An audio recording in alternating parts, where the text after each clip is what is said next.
I read somewhere that mathematicians can turn a sphere inside out. Yes, that's true. What's the big deal? Just poke a hole in it and pull it through. Sure, but the point is to do it without making a hole. But then it seems impossible. You're right. You cannot do it with an ordinary sphere, like a basketball. You have to understand the rules of the game. This sphere is made of an abstract elastic material that can stretch and bend and pass through itself. But you cannot rip or puncture this material without destroying it, and you cannot crease it or bend it sharply. If the surface can pass through itself, what's the problem? Do you think allowing self-intersections makes it easy? Try it. Alright, a bit passive-aggressive there, but I'll just push the two halves right through each other. Be careful. What about that ring around the equator? Remember, you mustn't tear or crease it. Let me try again. That's no good either. You're pinching it infinitely tight. But then there's no way. It's impossible. You'd have to crease or pinch it to turn it inside out. It is surprising, but watch this. Is this it? Is this a sphere turning inside out? You bet. That wasn't easy to follow, was it? Well, actually, it was, thanks to the helpful visual. What's not easy to follow is your condescending attitude. To figure out what's going on, let's look at something simpler. A circle. We'll build a vertical wall along the circle, so we can color the two sides differently. Can you gradually turn this circle into this other circle, where the purple and gold sides are reversed, without creating sharp corners? Of course. I can turn a rubber band inside out. Remember, we're really trying to turn this circle inside out. We only built the wall so we could see the different sides. Well, no shit. You just explained that this is an example to look at something simpler. Alright, let me try. Watch out. That was a sharp bend. If we could make sharp bends in the material, we'd be able to turn any curve into any other by moving each point of the initial curve in a straight line toward a target point in the final curve. If I were able to sharply bend you, could we turn you into less of a bitch? Pulling a loop tighter and tighter is not really a gradual change. It's like having a corner in disguise, so it's against the rules.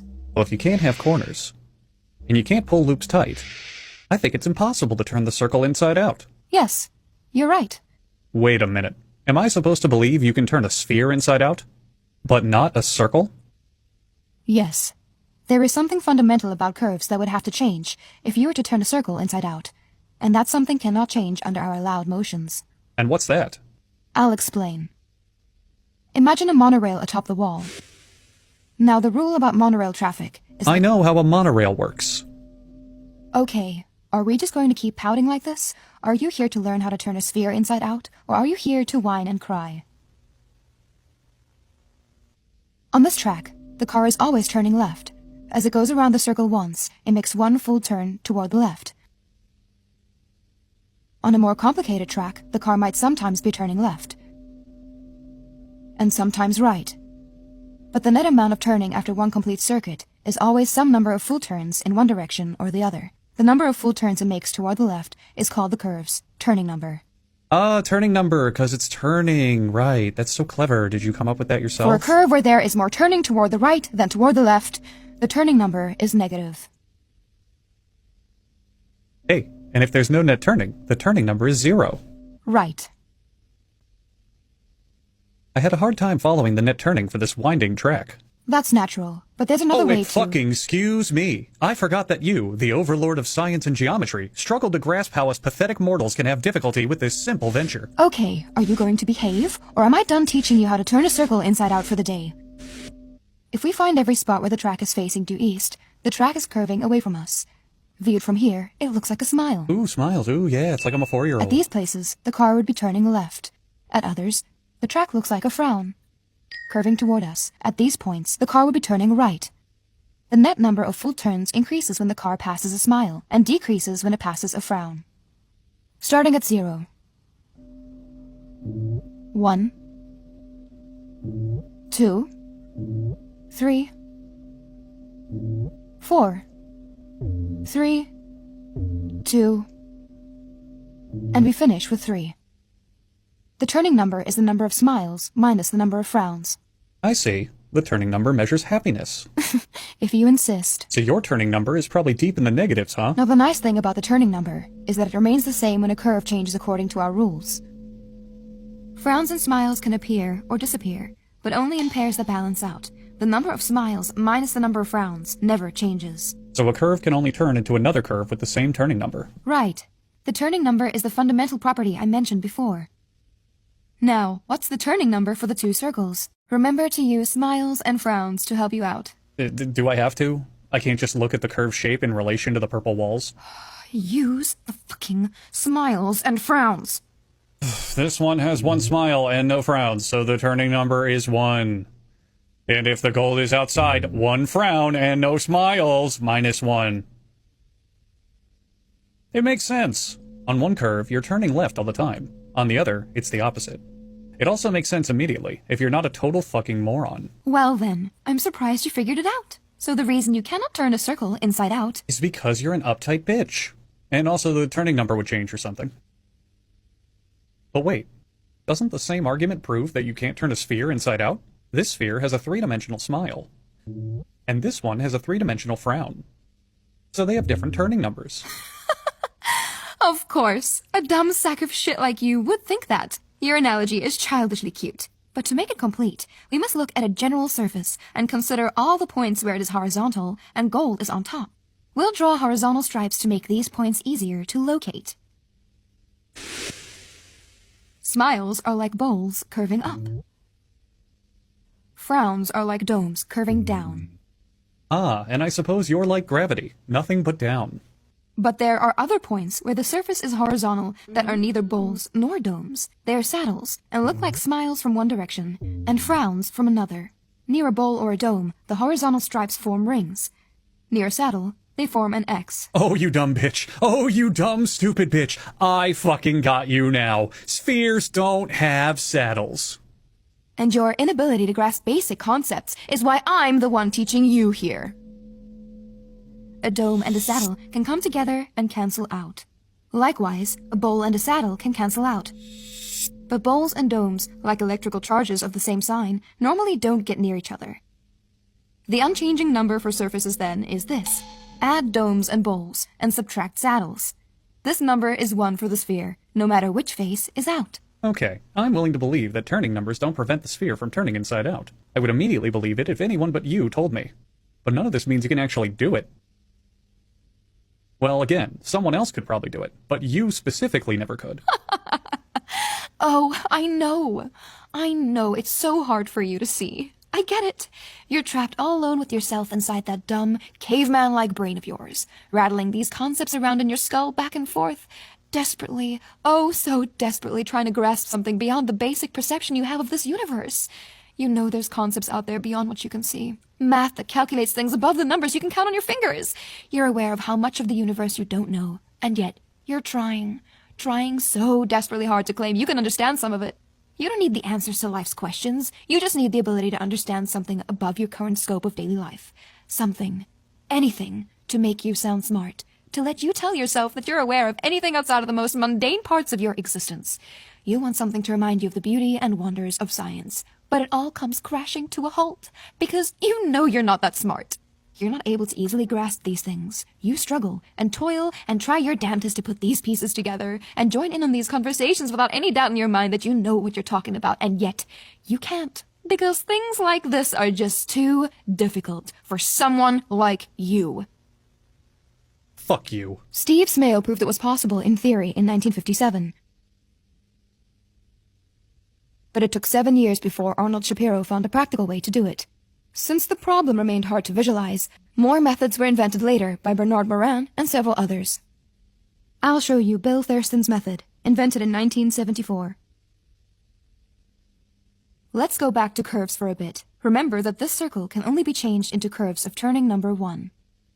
Have anything to add? No. Odd. Normally you have some sort of unhelpful, unfunny quip to say right now. Now, can the circle be turned into Still not allowing sharp corners, right? Of course. Now, can the circle be turned into any curve of turning number 1? Say, this one? Let's see. I'll try to go backwards from this curve to the circle. I think I got it. There.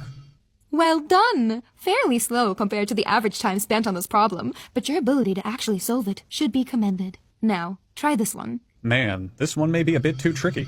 It's all tangled up. Kind of like you are in that divorce. How's that going, by the way? You know, your divorce? Heard you might lose custody of your kid. Shame. Real shame. And this very easy one? We gave this example to a class of 4th graders, and they solved it in seconds. Whoa, you're not going to ask me to do every single curve of turning number 1, are you? I would love nothing more than to waste your time with these pointless exercises, but unfortunately, I'm contractually obligated to try to teach you something. What we need is a general method. Do you remember the simple way to transform one curve to another when sharp bends are allowed? Yes, you just go straight from one to the other. That's the one. When curves have the same turning number, this method can be adapted to work without sharp bends. The trick is to add waves to the curve. Can we do it on a simpler one? I knew you would ask that. Oh my god, I want to slap you so badly. I swear to fuck, I want nothing more than to choke the fucking life out of you. I am so fucking done with We this. start by marking small pieces of the curve that will serve as guides for the transformation. We move the centers of the guide segments straight toward their final destinations on the circle, without any rotation. Next, we rotate the guides so that they are lined up with the circle. And the waviness is how we move the parts in between. We make the connecting segments between adjacent guides bulge out into corrugations. What are you... This allows the segments to move freely around each other as long as they remain more or less parallel. Give me that! Hand that over right now, you cocky piece of shit. Taking my script like that, how dare you? Tricking the people at home into thinking you know what you're talking about? How dare you? Yeah, and I'll bet you wouldn't know jack shit about this either without that precious script. I wrote the script, you dick sneeze. I have a PhD in theoretical mathematics. This is my course. Where were we? Here is the transformation of the whole curve. The original curve in blue developed sharp corners, but the wavy curve is springy enough to remain smooth throughout. The same way your mattress was springy enough for me to fuck your brains out while your husband wasn't home. This isn't the time or place for this. We have to keep Then when is adjacent- the time? Where is the place? Come on, you're going through a messy divorce because after all this time, all these years, you still can't get enough of my disgusting caveman cock. I might not be as smart as you in your dumb fucking turning numbers, but I've got a PhD in plowing your shit inside out. Watch what happens when we try to turn a figure 8 into a circle. I don't fucking care what happens when we try to turn a figure 8 into a fucking circle. I don't give a flying fuck about avoiding sharp bends. Why are you avoiding me? Because what we did was wrong. It was wrong, and I don't want to talk about it anymore. I just want to pretend it never happened. What was so wrong about it? You're in a loveless marriage. Your husband isn't that great of a guy. I'm pretty sure he was seeing women on the side anyway. So you finally decide to take charge for once in your life. Do something for yourself. Go for what makes you happy instead of desperately trying to piece what you have together into a puzzle that you can't possibly decipher. Look, things are messy because of the kid, and there's a lot of drama right now, but you can't deny what we had. No. I touched you in a way that you hadn't felt in over a decade. You can't deny it. I'm irresistible to you, and you're upset because what you think is a crisis over the end of your relationship is a crisis with your inability to cope with the fact that you are addicted to my dumb, uneducated, math-struggling Neanderthal cock. That's exactly why I'm upset, you fucking moron! This is not what a brother and sister are supposed to do! And who fucking cares if we're related? Do you think the scientists who learned how to turn a sphere inside out followed the rules? Fuck no. They threw everything they knew out the window and started experimenting, even if it was with their family members. Math is literally nothing but rules. Well, whatever. Christ. Rules were made to be broken, and you were made to be happy. No. I was happy. I was happy until you came back into my life. These little games we started as teenagers couldn't keep going. This vile, reprehensible shit had to stop. When I left, it wasn't because of fear for my feelings for you. It was because I wanted to distance myself from this mistake as much as I could. Go and lead a normal life. Mistake, huh? So there was nothing there? You know, your husband and I talked. We talked a lot. We weren't exactly friends, but we were very chummy. And you know what he told me once? No. He told me you screamed my name during sex. Stop. He told me you did it more than once. Fuck you. And he said you explained it was a bad habit you got from sharing a room with me for so many years growing up. And he thought nothing of it, but I think he knew. He knew something. He had to. It was so obvious. I mean, you react to these things without even thinking about it. I can see it now. You're running through all these taboo thoughts in your head on fucking replay. And there's a part of you deep down that loves it. That's not true! Hey. Listen. It's okay. I didn't come here to hurt you. I was never here to fight you. I don't give a shit about the money they're paying me for this, or the turning the spheres inside out, or who's right or who's wrong. I just wanted to get you back. Let's put all this petty bullshit aside for a minute and look at the facts. I'm here, right now, and I'm willing to try to make this work. Whatever it takes, moving away, fake names, whatever, it doesn't matter. We can make it work. We can always make it work. But you need to be honest with yourself. You can't deny these feelings. You're right. I've been lost for so long. I felt empty. I always thought I could find comfort in the sciences. Everything makes sense in math and geometry and physics, and anything that doesn't we can actually figure out. I dedicated my life to numbers because I knew they could never confuse me. But here I am, just confusing myself. Tricking myself into thinking I'm not already who I am. Man, fuck science. When was the last time you ever used science in your life? Life's all about feelings and what you feel. I know how I feel, and I have a pretty good idea I know how you feel. But think about it. When was the last time you ever used anything involving science? Who gives a shit? What is science going to get you a job in the science department? Of the science center? In the science building? Run by the scientists? No. Fucking Christ, no. You know what your life's going to devolve into? You're going to care more about what fucking characters die in your favorite drama TV show and how much free fucking time you have to spend with your friends this weekend than anything that could ever happen in science. It doesn't matter. Science is completely irrelevant to anything. Who in the shit has ever even seen someone into science? Like real science. I don't mean when you're sharing fucking like social media posts about like pictures of science stuff like, oh, new star discovered and it's super bright. No! Fucking no one cares about the actual science. The people who actually find that shit go down in history as big loser nobodies. Just let go and follow your heart. Just let it all go. Yeah, fuck science. That shit's for nerds. Turning a sphere inside out without poking a hole in it. What was I thinking? That's impossible. You'd obviously have to pinch or crease it to turn it inside out. Yeah, now you're talking. Come on, let's get the fuck out of here, Oni-san. So, do you think we should tell Mom? She already knows. What? How? Well, why do you think she and Dad have the same last name? Because they're married? You have a lot to learn about turning things outside in.